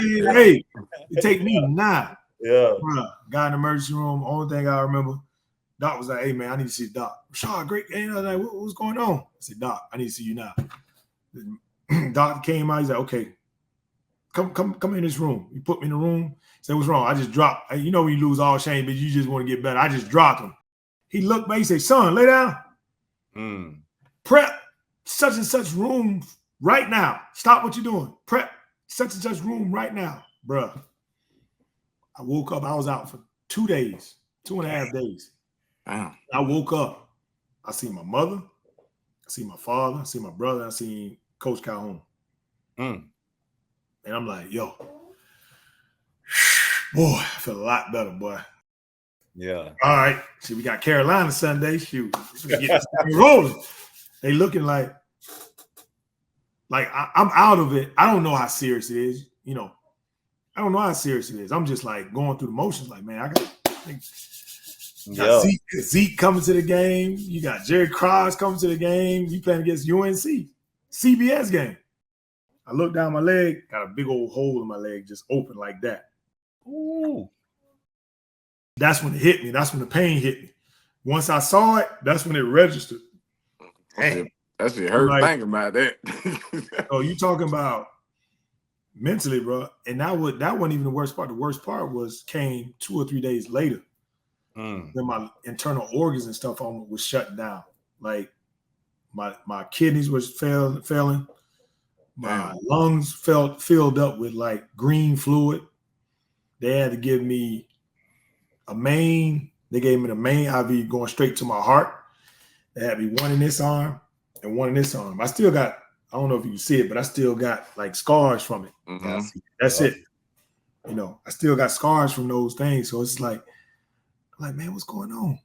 Like, man, I was just healthy as a mom. Like, why?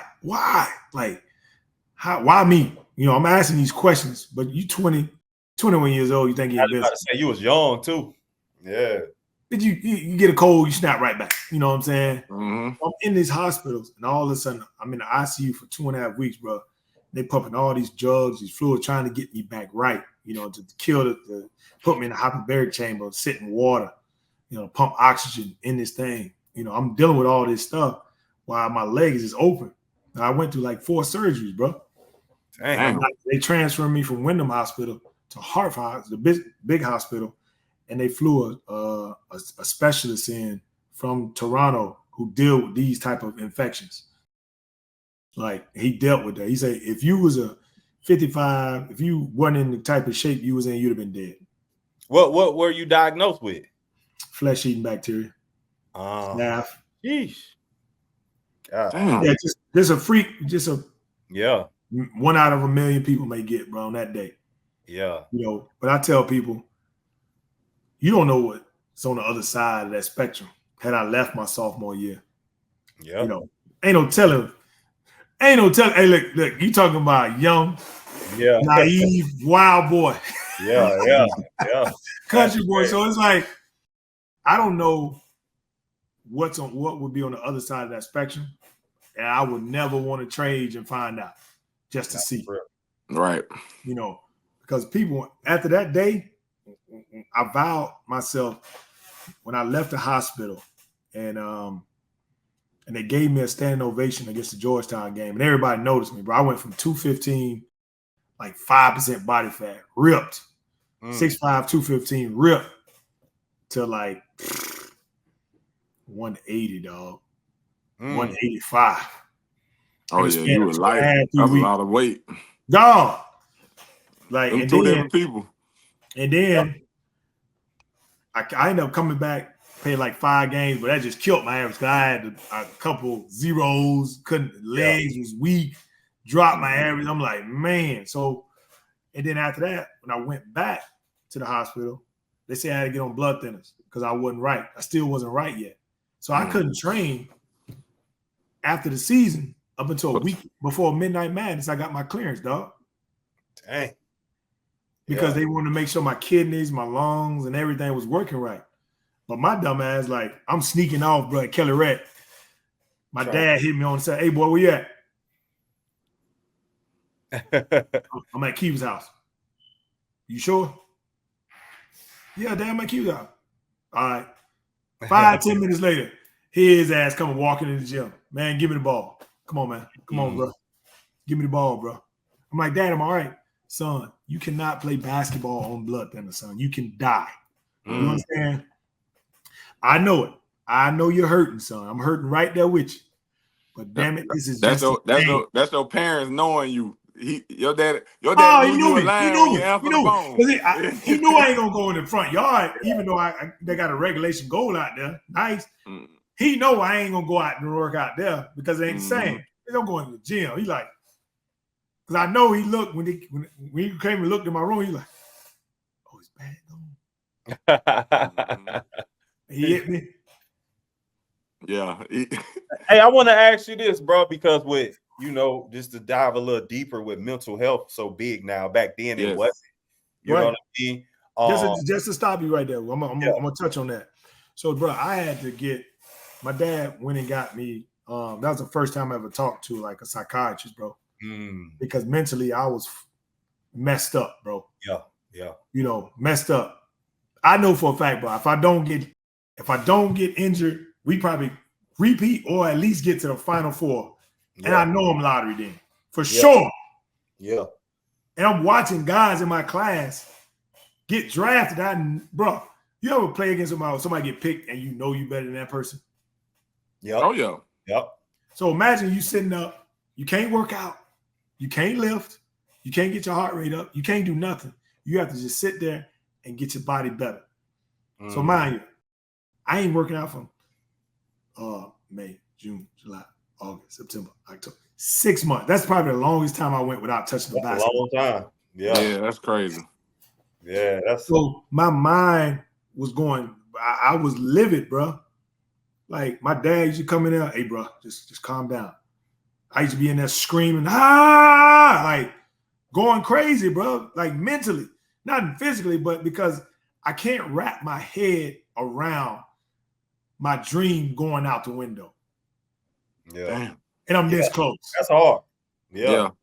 Especially knowing that you came back to school and all that. Yeah, I know that got you mentally. Yeah. Dude, it's rubbing me the wrong way now. I'm talking about it, but I'm past it. But it's like, you think about it and you like, man, did I put, and it all goes back to, I put everything in perspective. You don't know what's on the other side of that time, on the other side of that spectrum, and you don't know what God saved you from. He could have saved you from destruction. Yeah. Mentally. Like, going to the league and all, yeah. You know what I'm saying? He could have saved me some, he could have saved me from something that would have been detrimental to not only my life, those around me. You never know. So like mental health is important. And me being my son coach, I have to, even though I'm on his ass, and all my boys, I'm on his ass hard.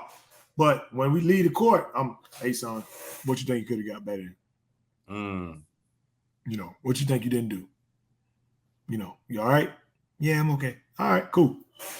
So I preach that. I let my kids know, look, any kid on the team, even my own kid, look, ain't nothing we can't talk about. Yeah. My parents was the same way. It's a revolving door. It's a revolving door. When I got to talk to my parents, it's like, hey, man, look, if I ever got an issue, talk to your parents. I want to have that same way I was with my parents. I can have any conversation with my parents. And they might cuss me out. I might not want to hear, but they would rather me come and talk to them than go say it with somebody else who's not gonna give them the real. Mm-hmm. You know what I mean? Yep. So what you were saying? Oh, go with the you had. Did he answer your mental health? Yeah, no. You answered the question. Yeah, no. Yeah, okay. Man, like that's big, man. Yeah, no. So not only that, bro. Think about it. People on social media only show you your wins. They never show you your losses at all. Yeah. Yeah. They don't show you. It's like I'm in real estate now. So like, long story short. So let me finish. So that happens. I go undrafted, and the reason why. One of the reasons why is that scar tissue that I had in my right, like I never told anybody this, maybe one or two people. Like I still only use 85% of my right groin, stretch-wise, because it was so much scar tissue. Damn. And I still was cooking overseas. Yeah, I seen you holler. Yeah. Like it's just like it's not like I said, everything has to go right for you to get to the right show. Yeah. Because even Darius, I don't even think Darius should have went to Memphis. I thought he should have went to what was his other school? Oh man. Florida was one of them. But then they got T Green. T Green was more of a point guard. Right. You know what I mean? Why you ain't like Memphis for him though? That you don't think his game fit the dribble drive system that Cal had? Because most of his guards performed well on the next level. D. Wash should have just left after his freshman year. That's what I think. He messed up coming back. Yeah, because he averaged 15 as a freshman. You know what I mean? But then he came back and averaged like 13. Then he missed some free throws, and then it kind of just. Then D. Rose came like. Oh yeah, he had to leave after. Yeah, I think D. Wash should have been one and done. Yeah, he should have been one and done. One thing about Cal, bro, he to this day, bro, his guards do all right on the next level. Oh yeah. Especially like with Quickly and you just got Max getting that bag. He recruited me late. Cal. He was at Memphis at the time? Yeah, he was at Memphis. Okay. Yeah. He was at Memphis, and I'm just like, Memphis. I ain't get a real good feel for him. And besides, he was Adidas. I ain't no Adidas guy. I'm a Nike guy. I'm a Nike guy, dog. All the schools recruit me. Nike, Texas, Bama, Tennessee, like everybody at UConn, like everybody's Nike. So I'm just like, nah. Yeah. I win a couple pair of shoes with Nike, but it's like, I mean, with Adidas, I'm like,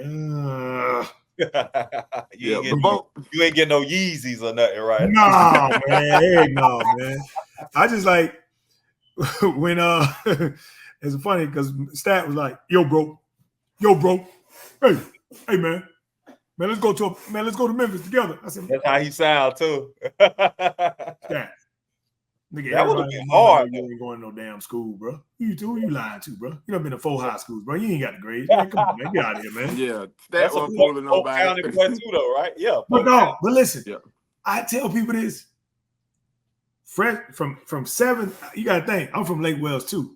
So all my family in Lake Wales. So in the summertime, I'm at my grandma's house. Me and Stat playing it on the same AAU team, child, like all the way up. He was terrible 7th, 8th, 9th, 10th. Boy, I don't know, Stat must have got some piece of ass something, but boy, that junior year rolled around, Lord have mercy. It was like, yeah. What the? No, man. This ain't the same Stat. Yeah. Because somebody told me he was like, he was on the bench or he couldn't play or something on the Lake Wales team, but they were like, that Lake Wales team, they were like, he wouldn't have played anyway. Somebody said not his freshman year. Yeah, they said they were like, he wouldn't have played anyway. Not his sophomore or freshman year. No. He wasn't, because it was a different, he didn't have that toughness, that dog. Once I guess he went somewhere, I don't know what happened. It just clicked at one time. He knew. When did he hit his growth spurt? Was he always tall? Yeah, Stat was always tall. Stat was always 6'6", 6'5", 6'6", kid. But then all of a sudden, he grew like 3 or 4 more inches. And all of a sudden, like he used to walk slew-footed, like bop on his toes. And all of a sudden, he just came. What's up, Short? What's up, dog? Hey, what's up, fool? He came and gave us 40, but they was guard at Cypress Creek. They was trash. But they were terrible. Would have beat them up. So all the rumors true about Hazel in high school being way better than Stat was. I don't know. I'm quite sure he was good, but I don't think he was better than Stat. Hell no. Yeah, they were him and Pete. Him and Peter Ward was you remember they was national champions. Man, Pete wasn't nice in basketball. Football, Pete was decent. He was up, he was okay. You can win state to be okay. Yeah, that's true too. That's true too. Yeah. Like, listen, I love all the old school guys. Look, all the old school guys who played ball. But when I watch film and being analytical, and I put myself out there playing against you, like some of these old cats. Yeah. You talking about you was not like, how many times have you heard people talking about, let's bring up the county who was nice and nice? Okay, this I tell people this. I don't get in spats with people about who was nice because I feel like I'm a player, and it's like because of the player I was, it won't be fair for my critique. So I just leave it at this. I say, look, where could they win at school? We're gonna leave it at that. If this person you saying was so nice, even if he had grades or didn't have grades, who's recruiting? That's real. That'll tell you everything I need to know. That's a legitimate point. I'm not going to argue about you talking about, that man is blah, blah, blah, blah, blah. So a question we've asked everybody we've interviewed, and you can't name yourself. I need a top 5 in Florida. Ever in Florida? I need your top 5. Yeah. You don't have to go by positions. You can just you can do positions. You can do 2 big men, 2 wings and a point guard, or you can just give me your top 5 players. My top 5. I'm going Vince. I'm going T-Mac. I'm going Stat. Damn. Ever. Ooh, boy, you making tough, boy. Ever in the state of Florida. I got those 3, Mitch Richmond. Okay. Hall of Fame. Keon Doolin. Shout out to OG, man. OG, he been showing love to the platform. He been showing crazy love. Shout out to Keon, man. Shout out to Keon for sure. Yeah, man. How you doing, man? How you doing? It looked like he's doing like real estate or something too, right? Yeah, I don't know personally. Just from IG, he hit us up. It was like, "Hey, I love what y'all doing. That's love. We gonna get him on the platform." But next time you talk to him, tell him this young fella said, "What up?" So once we get him on the platform, we definitely gonna ask him. So we, like I say, man, appreciate your time. You gave us some dope stories.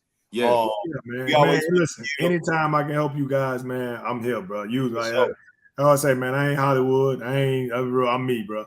Yeah, I love your personality, bro. Like you really, like, nah, bro. Like, man, people take stuff too serious. Like, hey, no, I don't want to like, bro. If I give you my number, you can call me, dog. Yeah. No, we really appreciate that. So once again, I know we said it off camera, but we got to say it on camera as well, man. We appreciate your contribution to Florida basketball history. Like, we started this platform to kind of discussing what we said earlier. People think of Florida as a football state, and we killing in football. But I always argue. I'm in Georgia now, so I always argue. People like, no, we got hoopers in Florida, like, bro. Real hoopers. Like I said, bro, you can go to any hood in any state in the state of Florida, bro. There's one guy who had just unbelievably gifted talent. I mean, unbelievable athleticism. Probably got a 40, 50-inch vertical. It's a ton of them out there, bro. But for whatever reason, they didn't have the right guidance, the streets, or whatever it may be. And it's sad. But like I tell these kids, if I can leave, if anybody, you kids, parents, you're watching this video, it's a process. It's a process. You got to understand. It's not going to happen overnight.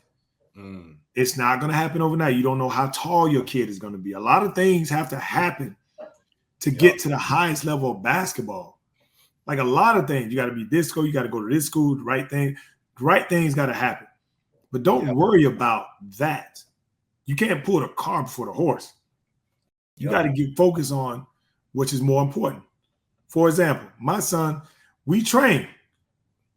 And after about 20, rip through 2 dribble going left, he want to add a step back. No, we're only doing 2 dribble pull-ups, bro. Right. We're not adding nothing. Yeah. You got to do this until you can do it. No matter what you do, you can go 2 dribble left or 2 dribble right to the point where they can put a hand in their face. They can do any of that. It don't matter. And these are the things that's going to get these kids better. Stop going. Listen. And another thing, before I let y'all go, listen. You good. You good. Stop paying money to trainers and the shit don't translate to the damn game. Thank you. God damn, this shit drives me insane, bro. Like, stop. Yeah. Like, stop. And your parents, stop letting these coaches who never played the game tell your son he's a Division I athlete, or he can go D1 and he got a Division III school willing to get a scholarship, but you so focused on being a Division I player. 9 times out of 10, if ain't no school, Division I schools knocking on your door in high school, you're not a Division I player. No, that's real. Unless you 6'8", 6'9", 7 foot with a 20, with a 30, 40-inch vertical, you ain't going to Division I. No, that's real. Yeah. I had and a case in the training. Yeah. I had a kid who I was training. His mom came to me, hey, he has an offer. I think you should take it. I can't tell you what to do. Yeah. But he wants to play Division I. I say, you gonna listen to me or you gonna listen to somebody who played JV as a senior? Straight up and down. Straight up and down. Like, are you gonna listen to me, somebody who played at a level? Or you gonna listen to somebody who knows your son talent? I'm gonna tell you the truth. He's not, because he probably got something going on in the deal. He's trying to make some money. He's not a Division I player, man. He has a school Division III, wants to give him a scholarship. All you got to come up with $5,000 and you get a scholarship. And your education is paid for. Now, the way these kids transfer, if you go do work, you can transfer out of there. You ain't got to sit out. And now you go do it. That's what you do. He go put the numbers up. They're going to find you. But at least you're playing. Yeah. Man, boy, been to 3 schools. Yeah. Dang. 3 prep schools. Yeah. Hit me the other day. Hey, coach, what you think? Hey, man, look, that boy down to 22 years old. I can't do nothing for him. I'm trying to tell you. Now, that's great advice. That's great advice. Hey, parents, stop doing this. I want to ask you one last question too. We had a big debate on social media with this. We're gonna ask you one last question and we out of here. Just the state of Florida again. Which area or county produces the top hoopers? So we asked some legend from Duval. We asked some legend for Dade County. You know, you got Orange County, you got the Panhandle. To your expertise, and you done played everybody and everywhere. Who got the best hoopers? Man, it's tough, bro. You got the Central Florida region, which is from Daytona down to Polk County. Yep. Then you got the Daytona, you got the Jacksonville, all the way to Pensacola area. Then you got Loco County, all the way down to Central Florida, like all the way down to the South. So, dog, it's a toss-up, bro. It's like, man, all that work is good.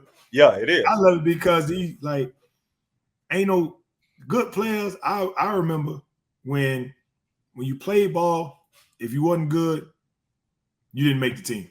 Yeah. So that means you got to go work on your skills until the following year. Now, these parents don't like this coach. I'm gonna create a team. Yeah. See, for me, if I had to answer that question, for me, I feel like the coaching is better down south because when you think about like the run with Ely, Dillard, Norland, like all them schools with 8+ titles. Yeah. Between them three is probably, and you gotta think Keon didn't win state. But you gotta think with all those state titles, they might have probably three pros combined. Yeah. But if you're talking about just talent, Orlando, Duval area, I'll say individual-wise, I'll say they probably created the most talent. But team-wise, I'll probably go down south.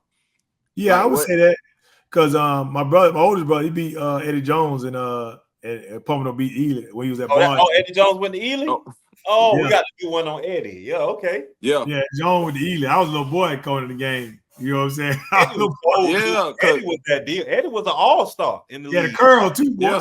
Yeah. Eddie was raw, and Eddie could lock up. Yeah. It's so much talent, bro. It's scary. Yeah. Because I'm gonna send you. If I can find it, I'm gonna send it to you. It was an old article, and it was talking about how there would be no more mid-majors if guys had to go to school for 4 years and couldn't turn pro. There wouldn't be no mid-majors. I like that. Mm-hmm. Yeah, that's real. You know how hard it would be? Yeah. If everybody went for 4 years, you gotta think Corey McGetty at Duke averaged 5 points and went lottery. Yeah, they got. But he was on the team with like 5 or 6 of them went in the first round. 6, I think 6. Yeah, William Avery, Shane Battier. No, that wasn't even Shane. That was Elton Brand them. Tracy Langdon. Yeah. No, that's love, man. Yeah, so about one more word. Man, anytime, bro. I ain't got nothing to do. It's Friday. Best team ever. Out of Florida? Yes, high school. Shit, Steve Blake, Udonis, Wright, what's it, Dorrell, what's his name? Brent Wright. Wright, yeah. Brent Wright. Philbin, Robinson, and Antonio Lattimore. That's what everybody is saying. They program is. Bro, I seen them. I'm like, because you a shorty going up. You ain't hit the growth spurt yet. You going to their games. You like they tall. And then I'm going to their games. I'm like, they nice. Yeah. I didn't even know till my dog told me. He said Andre Johnson was on their bench. The wide receiver. Hall of Fame wide receiver. Andre was on their bench. Yeah. Like he just on the bench. It don't make sense, bro. Like how good that team was. Yeah. You know what I'm saying? And what's crazy, before y'all go, nobody really, Stat was almost coming to live with me, and my parents would have came to Kathleen. Ooh, what? Yeah, that would have been crazy. Y'all definitely would have been in that discussion. Yeah. What y'all got? You got one championship high school? I got one, dog. I was able to get one. Oh, all right. We had a discussion last time. Would you rather win the state championship? What was it, Chris? Would you rather? Yeah. Would you trade your state championship for Mr. Basketball? Thank you. That's all. That's all, Rashad. That's all. I'm a winner, dog. I'm a winner, dog. I'm a winner. I hate, bro. Listen, I hate losing. Think about it. We lost to raggedy ass George Mason, dog. I'm still tight. They had a couple of little runs. I'm still tight, bro. I play against they guys overseas. I'm like, y'all know y'all won off some luck, right? And we just won. I was like, man, yeah, you finna take this, you finna get this work tonight, though. Yeah. I like Polk County basketball just to round it up because even the new like Bacon, man, that's my favorite. That was one of my favorite players. Dwayne Bacon coming up out of there. Corey was athletic, but I would say Jamon Gordon said this out of Duval.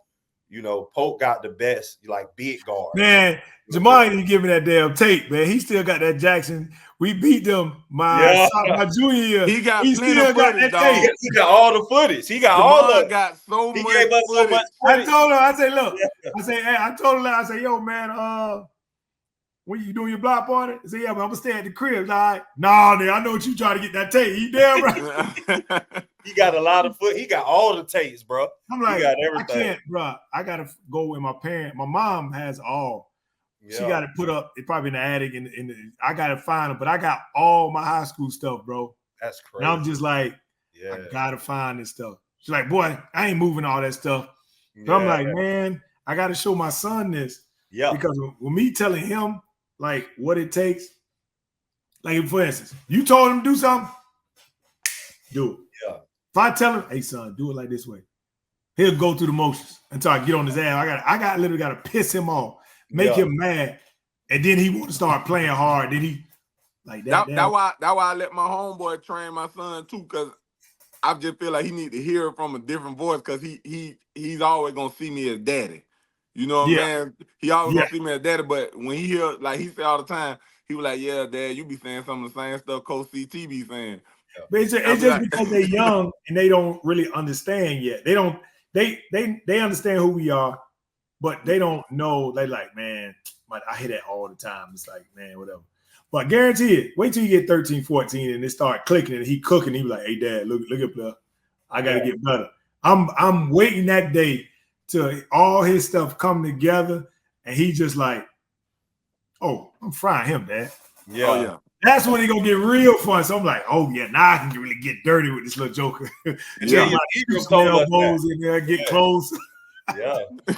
Ingram told us that when we gave him his flowers, he was like, he glad we did that because now his son and his kids he coached can understand how good he was, because they don't understand, you know what I mean? Yeah. Now Cornelius' son, that boy. Who's that? Cornelius Ingram played football at Florida, but played basketball as well. Yeah. But his son, his son bigger. He played both. Yeah, he played both. Yeah, Cornelius all state there. That he scored 48. No, I'm talking about. I know. Cornelius played both. Yeah, his son played both. And basketball. Yeah, his son got two state titles in football at quarterback. What he leaning towards? Basketball. I think, because boy, the last month, all the big dogs offering him. He going up out there. I think he gonna play ball, bro. He got Florida. He got Oklahoma. Basketball or football? Basketball. What about football? He got Florida. He got offers, but I don't think it's no like Power 5 type schools yet. Well, he got two. Florida. Yeah, Florida offering him. Pitt is football. Yeah, those two. But are they going to do what you guys think his bigger upside is? Football or basketball? Basketball. Well, there it is. Basketball. But I said the same thing about his daddy, but like his daddy it wasn't no right or wrong choice for Cornelius. Cornelius ended up getting hurt at Florida, but still went fifth round in the draft. Yeah, but he should have went. I think he should have went somewhere where they let him play quarterback, dog. USL, we talk about it all the time. Cornelius was supposed to come to South Florida. Yep. We talk about it all the time. That's when we was cooking at USF too. He would have had Mara and them at wide receiver. Yep. That's all because he couldn't throw. He is naturally like 6'6", 6'7", no throwing the ball. Yep. Yeah, he was 6'6". Yeah. Yeah. So you imagine him? Yeah, he like Jamon said all the time, like Cornelius was like the first like phenom, because Cornelius had the body and everything that every guard wanted. Look, dog. Cornelius came out. He 04. He 04. Yep. Okay, so he 2 years behind me. Yes. First time I seen him, I'm like, hey, how old you is? Yeah, I'm telling you. He had that little 14. Like, hey, boy, you like you should go on the boat. Yeah. Hey, I'm talking about. I'm gonna start the joke. This cut, bro, like cut naturally. Yeah. Ain't got a pinch up by like just naturally cut cock strong. I'm like, you got to see his son then, bro. His son look like more chiseled than everything. It's crazy. I gotta check him out, man. His son went to his 9th grade year. His son then went to state. They lost in the state championship, and I think they lost in the Final Four his sophomore year. But I went to see them in the 9th grade year, and after the game, we all out there talking, and I was like, "Cat, man, my son talking about he think he could beat me back in the day. He always say that." I was like, "Nah, bro, you couldn't touch your daddy." But now, boy, it's a debate. It's a debate. Yeah, CJ Rock, bro. Yeah, CJ Rock, cause he's just as big and strong as his daddy, but he, just because of the era, he's more skilled because of the training and all that other stuff too. Like, yeah, that's it. That's. I think I'm gonna stop playing Eli, bro. Around like I said, last time I took the doctor, I asked him that, what you think his growth plate? He was like, he ain't hit puberty yet. He's like, I'm gonna give him between 6'5" and 6'6". I mean, between 6'5" and 6'8". Anywhere up in that range, he'll land because he's long and lanky. Yeah, and he gonna look at me. Doctor told me that I'm supposed to be 6'8". I started at 6'5". I've been this height since 9th grade summer. Hey, I'll take it. Mad as a bitch. I'll take it. But the only difference is this boy here don't got like he straight up and down, string beam, big hand. Like his hands so big, bro. He can like put his hands around his waist and his hands touch. You know what I'm saying? Damn. Yeah. 5th grade. So I'm just looking at him like, and when he shoot, when we train and when we shoot, he really shoots. Like it's not like a strain. It's step into it. Step into it. He told me the other day, to yeah, Dad, around like 10th, 11th grade, you ain't gonna be able to do, you ain't gonna be able to stop me. I'm telling you. That's hard. Yeah, what? Man, you're gonna be mid-40s then, Sean. Huh? You're gonna be mid-40s then. You might have to let him. The jump will never go away though. The jump will never go away. Dude, I'm 255 now. I'm losing this by the end of the year. I'm gonna be at like 225. I told myself, I said, no, I got to stay in shape as mine possible because I know this boy gonna try me. He gonna try to think he can still hoop with me and beat me one-on-one. Yeah, I got to let him know. Like, no, son. By the time he's 18, I'm stopping. Hell no, I ain't. Hell no. That motherfucker been dunking on me all type of shit. Yeah, get up, Dad. Boom. Like, no, I'm gonna fire you. I told CJ that. I said, boy, you up trying to dunk on me? I'm taking you out the sky. No, I'm gonna fire you, son. So I'm trying to tell you, I can't let that happen. I can't look in the end of it. I never in the end of it, dog. Yeah. Well, once again, bro, we appreciate you, everybody. We had a Florida hoop legend, one of the best shooters ever out of the state of Florida. Appreciate really you, ever in this class, that 02 class. So once again, give you your flowers, man, for your contribution to the state of Florida basketball. You will always be remembered, and that's why we had this platform, so nobody will ever forget you. Nobody ever forget you, man. Just like I said, man, I love what you guys doing, bro. Yep. Hey, appreciate you, brother. Whenever you want to tap, whenever you want to tap in about the real estate, let me know, man. Oh no, hey, for sure. You already know me, hit up, man. Yes, sir. Love you guys, man. Like it, subscribe it. We'll see y'all next week with another episode. Love, baby. Love, baby.